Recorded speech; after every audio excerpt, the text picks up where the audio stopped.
serious calmness about him, which is extremely deadly, right? Because he's not up, he's not down, he's not contemplating what just happened before or worrying about what's to come next. He's just there. And when a player has the skills and has trained himself to have the skills to be able to shoot. We're playing in a preseason game. He's doing that Mamba Mentality thing where he's picking me up full court in a preseason game in the first quarter. I'm like, you turn around and he's like this, like standing there and like doing defensive slides, like standing in front of me. I'm like, yo, what is happening right now? This is freaking Kobe Bryant. So he stays with me for like 4 or 5 slides and then he bumps me and I kind of like fall off balance. I'm actually gassed at this point. I'm tired. One dropped 81 with no spacing against real defense. The other needs screens, motion offense, and wide open looks. This is why today's stars all copy Kobe, and nobody copies Steph. Hey, I don't have a lot of crazy high takes, right? But that's one. Yeah, I got to take Steph over. I mean, what you got? I mean, he's going to go down obviously greatest shooter of all time.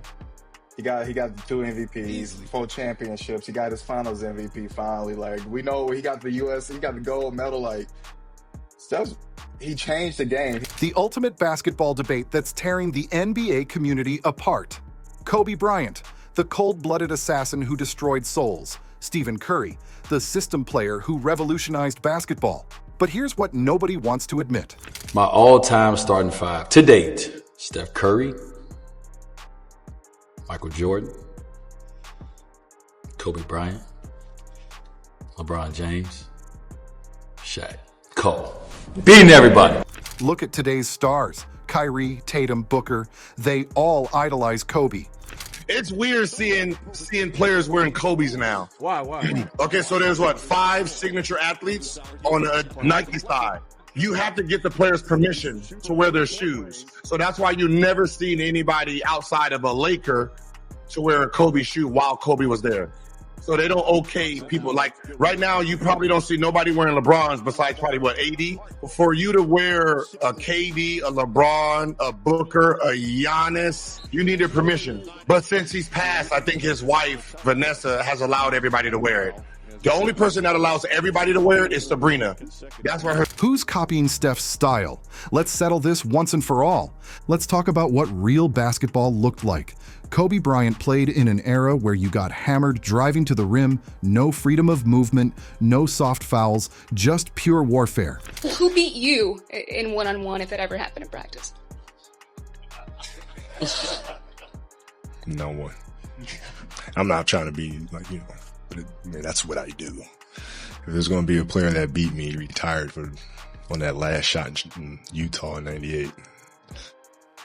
12 all-defensive teams. 12! When's the last time Curry even made one? Brandon Jennings asked the real question. Will Curry ever be ranked higher than Kobe? The answer from NBA fans was brutal. Never. 12x all defense. All y'all care about is offense.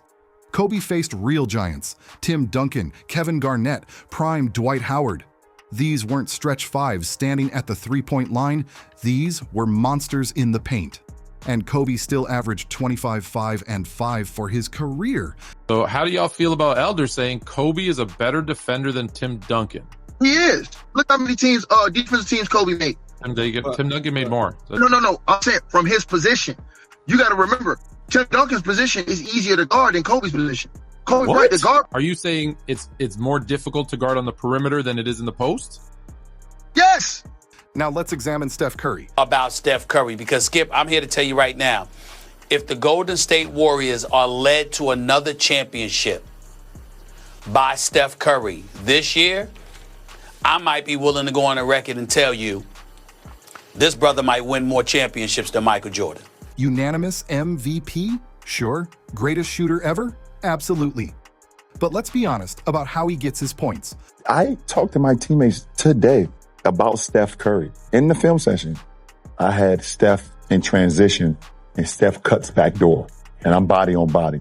I didn't look at the ball the whole time. And I know that goes against every coach. The ball is the problem. The ball is not the problem with Steph Curry. He's the problem. Steph is most dangerous when he doesn't have the ball. There's not many guys all time in our league that's most dangerous without the ball. I'm telling them, listen, guys, I've been in more than enough wars with those guys. But when Steph decides to cut inside the lane, don't relax. He's coming back up. That's reps and reps and reps and reps of actually guarding something that's uncomfortable. The Warriors' motion offense, Draymond's moving screens, Klay Thompson spacing the floor. This isn't isolation basketball. This is system basketball. And there's nothing wrong with that, but Kobe Bryant and LeBron James are playing one-on-one. Who's going to win? Wow, that's tough. That's tough. I had to pick somebody. I had to pick Kobe. His one-on-one skills are just like, he's probably the best one-on-one player in the game. even KD admitted it. When he chose his all-time pure hoopers lineup, he picked KOBE over Jordan at shooting guard. He said Kobe had the wiggle, the three ball, all the technical stuff. Where was Curry in that conversation? Nowhere. Listen to what actual NBA players say. Kyrie Irving called Kobe arguably the greatest of all time in my book. He had a student-teacher relationship with Bryant. Growing up, Kobe he spoke at a camp one time. He asked the kids, like, what do they want to be when they grow up? And he asked the kids, like, what's your second option? And everybody kind of had a second option. He kind of looked at him funny and was like, man, I never had a plan B. People always told me, like, disperse your eggs in different baskets. He was like, why would I not give all my time, energy, and effort to the thing I'm trying to accomplish? And that just resonated so much. That was my favorite player. That's who I wanted to be like. So in my mind, there was never a plan B. Even to this day, people say, like, what would you do? And it's like nothing. Like, I was 50 Cent, get rich or die trying. Like, I was going to get to the league or die trying. And I live by that. Jason Tatum got sage advice from Kobe. Devin Booker wears "Be legendary" on his shoes. Kobe's words. DeMar DeRozan said Kobe made the ultimate sacrifice to be a great basketball player. The Kobe brand quadrupled in sales last year. It's the most worn sneaker in the NBA. Meanwhile, Curry's Under Armour line, barely on sneakerheads' radar. Let's talk about when they actually faced each other. Curry himself admitted what happened his rookie year against Kobe. He's doing that Mamba Mentality thing where he's picking me up full court in a preseason game in the first quarter. I'm like, you turn around, he's like this, like standing there and like doing defensive slides. Like, so he stays with me for like 4 or 5 slides and then he bumps me and I kind of like fall off balance. So I'm actually gassed at this point. I'm tired. I got no option. I'm like, I'm just going to shoot it and live with it. And I shot it from probably 30 feet and I made it. And then I act like nothing happened. And he gave me like the little ass tap on the way back. And I couldn't even acknowledge that either. I kind of just like knocked him off. And I went right back in at halftime and was like, I need that clip. He literally grabbed my knee and wouldn't let me move. I couldn't move. He caught the ball, one shoulder into my chest, and all the air came out. That's Curry's own words. Kobe physically dominated him. Lou Williams revealed Kobe figured out Curry's weakness. He don't like anybody behind him, but Byron Scott wouldn't let Kobe guard him. You know, the funny thing is, me and Kobe, besides our, the late great Kobe, obviously, me and Kobe never had a real relationship either until we was on the Olympic team. We had a great relationship there, but it was always competitive between us until I became a Laker and then he retired. That's when our relationship became really, he welcomed me, called me bro, anything you need in LA, I got you. You're a Laker now, you family, and we would have multiple conversations. He was obviously, you got saw him coming to a lot of games and things of that nature. And when I passed him in the scoring record in Philly, I think he had a tweet out there keep on going, keep transcending the game, keep going, and that shit meant so much to me. Even LeBron knows the truth. When asked to pick his all-time forward, who did Curry initially skip? LeBron. He went straight to Larry Bird, then changed to KOBE at small forward. All-time, you're starting 5. All time? Include yourself if you want. You asked me right now. Ask me when I'm done playing, but right now, that's crazy. I think I've answered this before. I'm probably gonna have a different starting lineup. So we're gonna go Magic, Michael, Larry.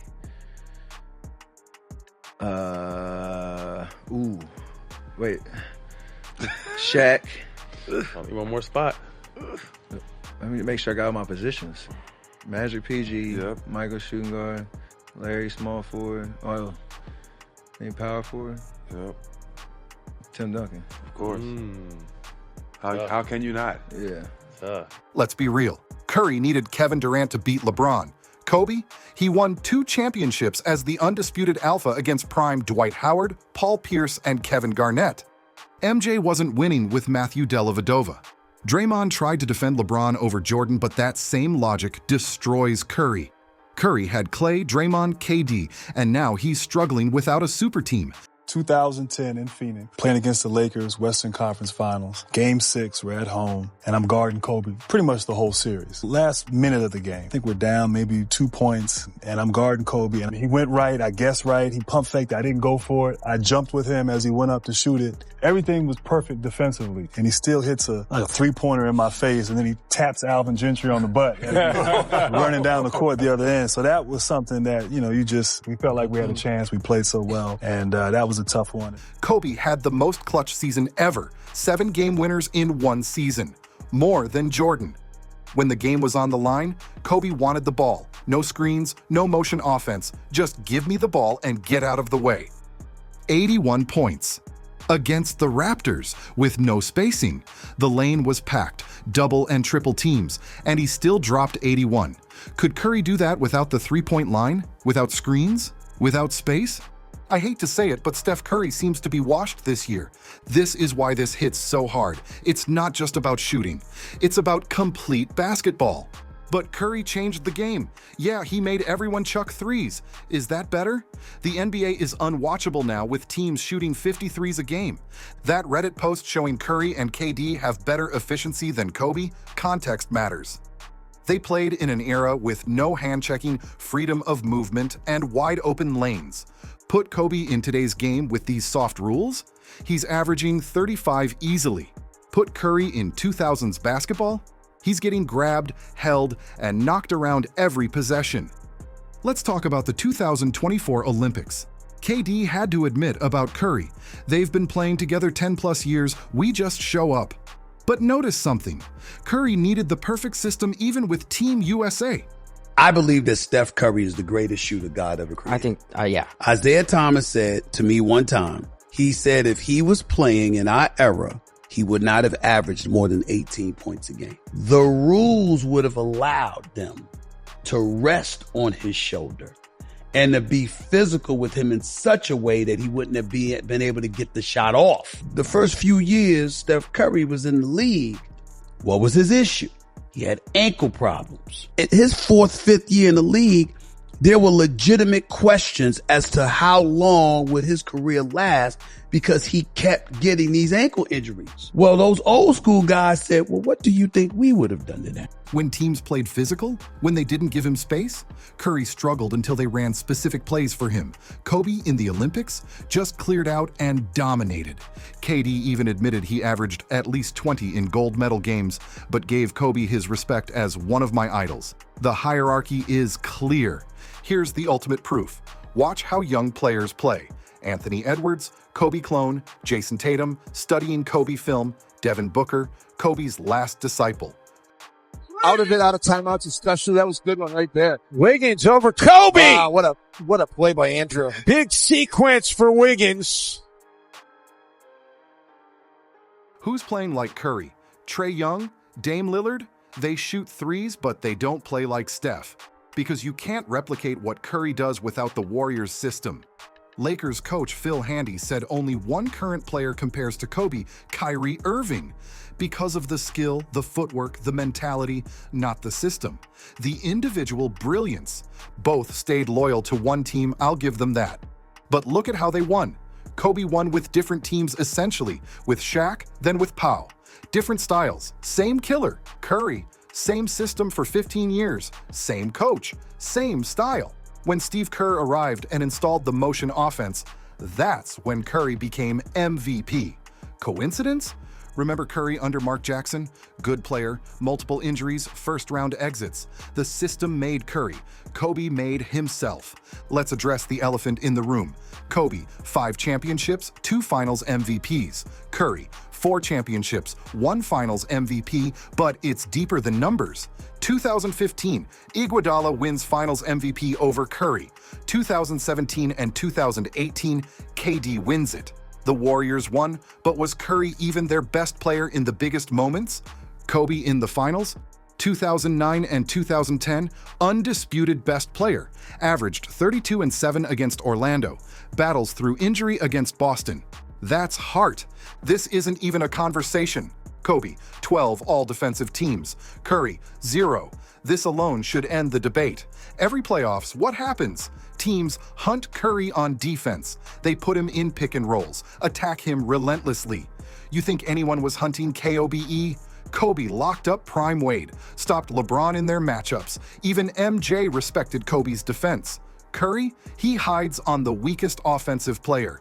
But Curry's efficiency. Stop it. Efficiency is easier when you're taking wide-open threes off screens, when you're playing 4-on-3 because teams trap someone else. Kobe's 44.7% field goal percentage in the 2000s is like shooting 50% today.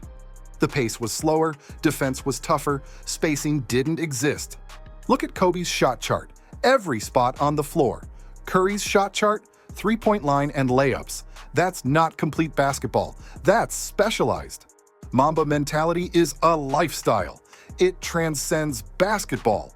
Business executives quote Kobe. Athletes in every sport study Kobe. Curry's influence? Kids chucking half-court shots in rec leagues, teams jacking up 53s. Is that better for basketball? Kobe spoke multiple languages, connected with fans globally, and inspired a mindset. Curry inspired a shot selection that most players can't replicate. Look, Curry is an all-time great, the greatest shooter ever, a revolutionary player. But Kobe Bryant, he's basketball perfection. The complete player, the ultimate competitor, the assassin. When today's best players need inspiration, they don't watch Curry highlights. They study Kobe film.